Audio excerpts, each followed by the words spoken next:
আসসালামু আলাইকুম রহমতুল্লাহি বারাকাতুহু। প্রিয় ভিউয়ার্স, আশা করছি সবাই ভালো আছেন। আজকে ভিডিও বার্তায় আসার একটা উদ্দেশ্য হচ্ছে একটা হৃদয় বিদারক ও স্পর্শকাতর ঘটনাকে কেন্দ্র করে। আপনারা জানেন, মা-বাবা হচ্ছে পৃথিবীর শ্রেষ্ঠ সম্পদ। আর সেই মা-বাবাকে যখন ঠকিয়ে কোনো সন্তানরা টাকা হাতিয়ে নেয়, সেটা কিন্তু আসলে মেনে নেওয়ার মতো না। আপনারা জানেন, সম্প্রতি চট্টগ্রামের রাঙ্গুনিয়ায় ঘটে যাওয়া এক ঘটনা, যেটা ইতিমধ্যে ভাইরাল হয়েছে। একজন বাবা, যিনি শিক্ষকতা করে ৪২ বছরের পেনশনের টাকা জমিয়েছে, অর্থাৎ পেনশনের টাকা এগুলা উনি পরবর্তীতে চিকিৎসা এবং নিজের জীবন জীবিকার জন্য রেখেছিলেন। পাশাপাশি ওনার সন্তানদের জন্য রেখেছেন।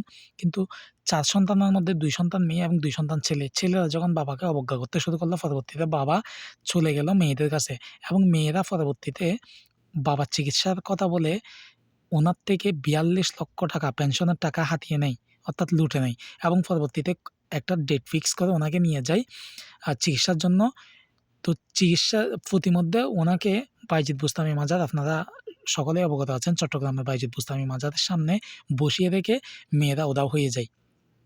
পরবর্তীতে সংবাদকর্মীরা যখন সেই ওনার ব্যাপারটা বুঝতে পারলো, তখন আ তখন নিউজ পোর্টালে সব নিউজগুলা আসতে লাগলো আরকি।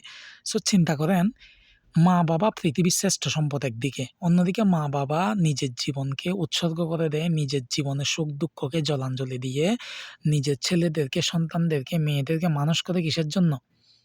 তাদের যাতে ফিউচারটা ভালো হয়, তারা যাতে খুব ভালোভাবে জীবন বা নির্বাহ করতে পারে সেগুলার জন্য। অথচ সেই মা-বাবাই আজকের পৃথিবীতে ছেলে-মেয়েদের কাছে মানে কতটুকু ভালো থাকবে সেটা আসলে এক আল্লাহই জানে এবং ওই ছেলে-মেয়েরাই জানে। মানুষ কিভাবে এতটা পাষাণ হয়? ২ মেয়ে, তারা চট্টগ্রাম সিটি কর্পোরেশনে বর্তমানে সরকারি চাকরিতে কর্মরত অবস্থায় আছে। ছেলেরাও established, কিন্তু একজন বৃদ্ধ বাবা, উনাকে দেখার মতো কারো কাছে টাকা নেই, সময় নেই। ভাই, পৃথিবীতে বাবা হচ্ছে এমন একটি শব্দ যার অর্থ অন্তহীন। বাবা এমন একটি বটবৃক্ষ যার ছায়া সন্তানদের মাথার উপর যতদিন পর্যন্ত বাবারা বেঁচে থাকে ততদিন পর্যন্ত থাকে। এবং বাবার যদি ভাবার্থ মর্মার্থটা আপনার থেকে বুঝতে হয়, তাহলে আপনি সেটার অর্থ খুঁজে পাবেন না।